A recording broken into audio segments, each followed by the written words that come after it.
Վահագն Ամիրջանյան, պարոն Մելիքյան, կուզեի գնահատեիք առաջի խաղակեսը եւ երկրորդ խաղակեսը, ձեր կարծիքով որ խաղակեսում ավելի լավ խաղացիք։ Երկու խաղակեսում էլ մենք ունեինք հնարավորություն հաղթելու, մենք այն պլանը, որ ընտրել էինք, ես հասկանում եմ, որ մրցակիցը չէր կարողանում մեզ փակել եւ մեզ շատ լավ հաջողվում է դուրս գալ եւ գրոհել, բայց մի քիչ անդրամադիր եմ նրանից, որ հասարակ տեղերը որակը մեզ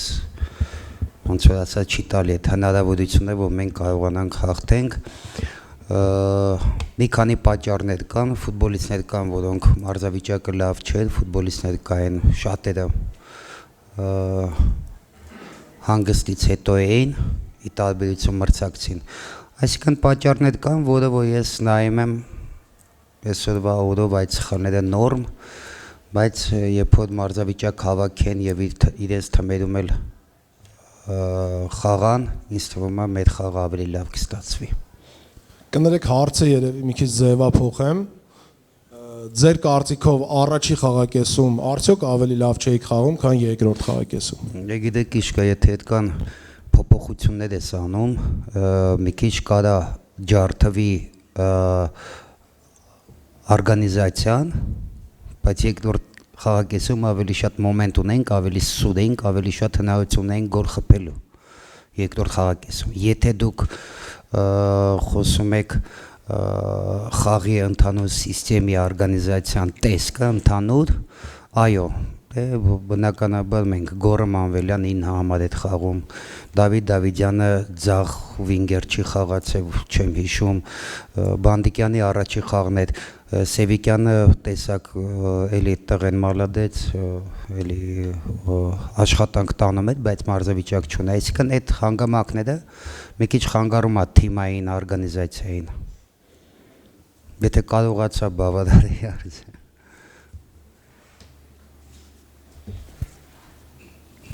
Էրիկ Վարդանյան, Armenian League, պարոն Մելիքյան, թիմը խաղում էր մեծ առավելությամբ խաղի սկզբից մինչև վերջ, սակայն կրկին գոլային պայերի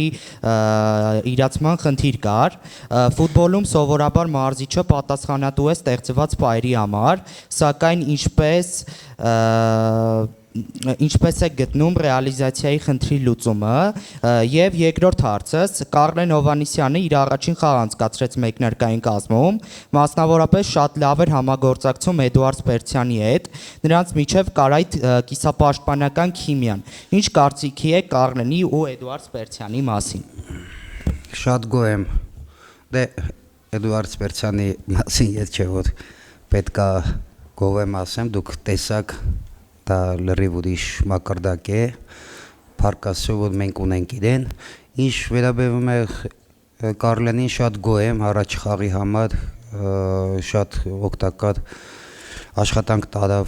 հավաքականի համար, ճիշտ է սխալներ կային, բայց դա process է, մենք կուղենք, մենք աշխատենք իր վրա եւ ինքը մեր լավ ապագա ֆուտբոլիստներից է։ Առաջի հարցը հա ռեալիզացնելու մասին նայեք ճիշտ եք ասում, եթե մոմենտներ ունենք, ուրեմն տակտիկապես կարողացել ենք գնդակը հասցնել մինչև մրցակցի դարպասը, բայց որ գոլ չենք կարող խփենք, դրա պատճառները շատ չեմ ուզի խոսամ իմ ֆուտբոլիստների մասին, բայց եթե մենք ունենք ֆուտբոլիստներ, որոնք այս տարի գոլ չեն խփել մեր հարձակողները, դա տալիս է մտածել։ Բայց եւ Միրանյանը եւ Ռանոսը շատ մեծ աշխատանք տարան, բայց որակի խնդրեմ կար, այո, մարզավիճակի, որակի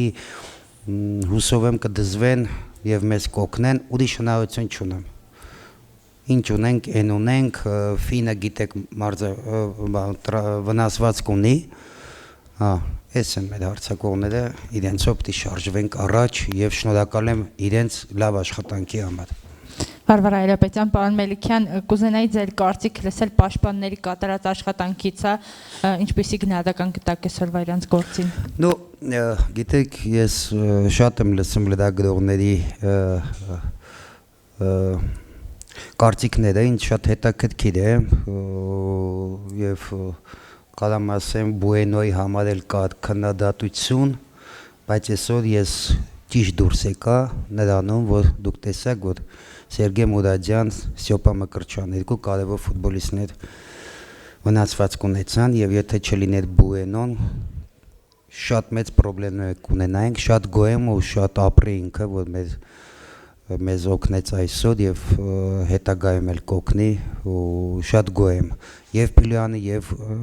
Գեորգի եւ Բուենոյի աշխատանքից։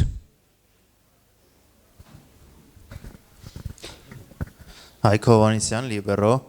պարոն Մելիքյան,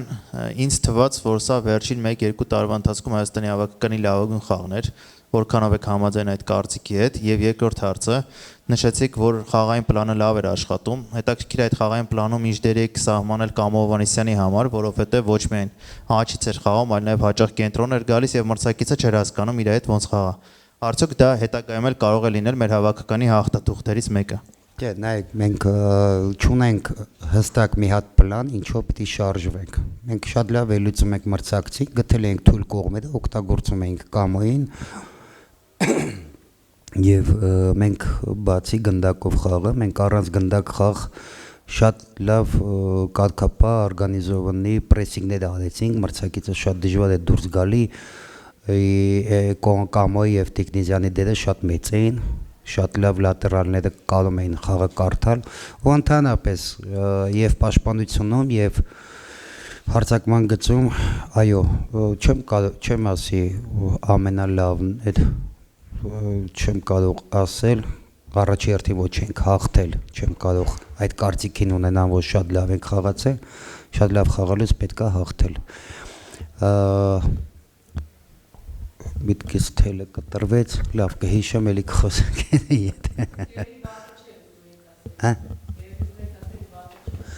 Չէ, լավ խաղեր, բայց լավագույնը չէր Շավարժ Հարությունյան, պարոն Մելիքյան, առջևում Մոլդովայի դեմ մրցավեճն է,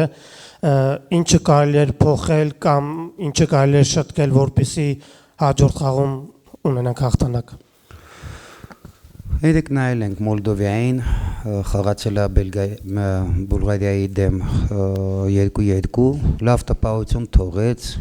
մենք լսում ենք Մոլդովիա, բայց մենք այսօր թիմ չկա, պետքա լավ վերլուծենք, չեմ կարող ասել Մոլդովիա մեզանից ուժեղ թիմ է, բայց թույլ էլ չի, լավ խաղ կլինի, լավ կարելի է վերլուծել, շատ ուրախ եմ այսօր, որ մենք տեսանք շատ ֆուտբոլիստներին դաշտում եւ վերլուծելու համար շատ լավ խաղ ստացվեց մեր համար Մոլդովիայի դեմ ունենք ժամանակ իհարկե շատ կարճ է բայց պատկերացնում ենք ինչ ֆուտբոլ պետք է խաղանք իրենց դեմ ունեն ուժեղ կողմեր եւ թույլ կողմեր կարևորը որ մենք տեսել ենք իրենց մնացածը արդեն աշխատանքի process ենք ստանանք հուսով եմ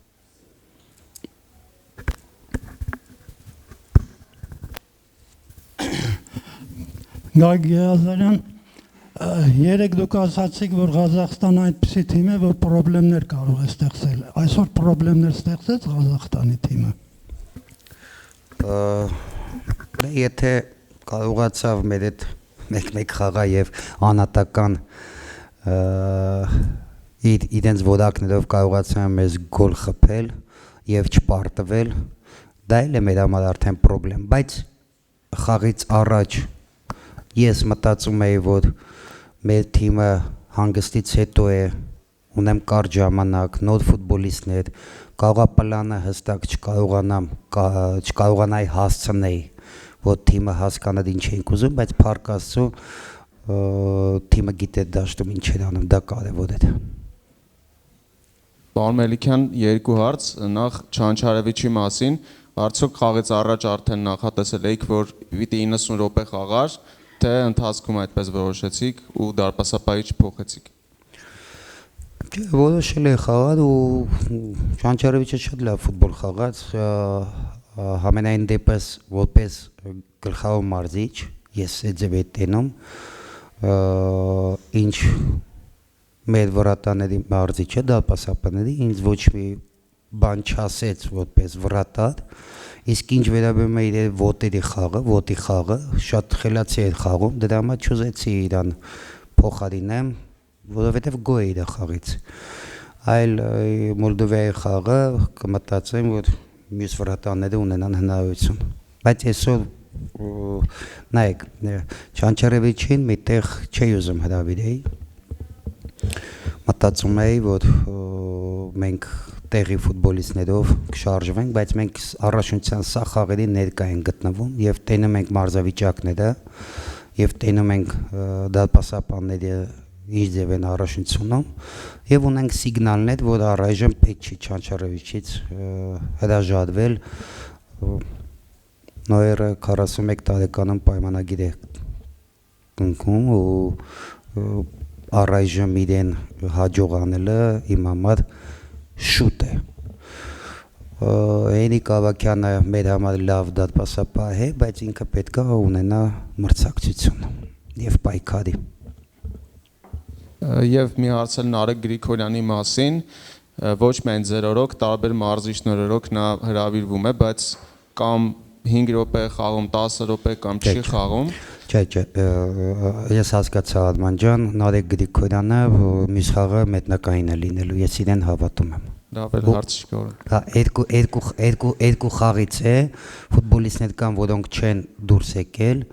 երկու խաղից բաժանել ենք, որ հասկանանք, որ ոնց մոտիկանանք երկու խաղին։ Նարեկ Գրիգորյանը մեր համար շատ կարևոր խաղացող է։ Ես չէի կարա Սևիկյանին պահեի Նարեկ Գրիգորյանին, բայց Նարեկ Գրիգորյանի վիճակը ավելի լավ է, քան Սևիկյանի։ Ես գիտեմ, որ Սևիկյանը 20 րոպեից ավել չի կարա։ Թողեց խաղա, Նարեկ Գրիգորյանը կարա մեկնական խաղը ու երկար խաղը։ Ռոբերտ Մարկոսյան, Ուրիշ ֆուտբոլ, հատուկ նոյերին ասացի, որ Աբելյանը էլ հարց չունենա, չէ։ Պարոն Մելիքյան, Դավիթյանը երկար ժամանակ չէր հրավիրվեց այսօր խաղաց ձախ եզրից, կարող է խաղալ նաև աչից, կարող ենք համարել նրան արդյոք այն ունիվերսալ ֆուտբոլիստը, որ կարող է հարկ եղած դեպքում մի քանի դիրք լրացնել եւ արդյոք դուր եկավ ձեզ նրա խաղը եւ մրցաշրջանն անցկացրեց։ Ես առաջի իսկ օրից այս հավաքին ես մի անգամից իմ օգնականներին ասի, որ Դավիթ Դավիթյանը ինձ դուր է գալի իր մարզավիճակը, իր հոգեբանական, ես տեսա ինչ ձևի է մոտիկացել, գաղտնիք ասեմ, ինքը իմ համար շատ լավ տղա է ու ես իր այդ երկար տարիներ եմ աշխատել, Իռլանդիայի չեմ հիշում, որ խաղն էր, շատ անտրամադիր էր, որ չխաղաց, իսկ նման բաներ ինձ դուր չի գալի։ Հիմա կարող եմ ասել, որ դրա համար չի հրավիրվել ինքը հավաքական, որ ինքը հասկանա ու մնացածները, որ ես նման բաներ չեմ սիրում, եթե չես խաղում, ուրեմն պետքա միևնույնն է լինես թիմի հետ։ Բայց շատ ուրախ եմ, որ Դավիթ Դավիթյանը հասկացա, որ չի կարելի եւ հիմա եկել է հավաքական արդեն լիովին իմանալով ոնց պետքա հավաքականում աշխատի եւ ապրի եւ պահի իրեն ու այսօր այո ինքը մեր կարևոր խաղացողներից մեկն է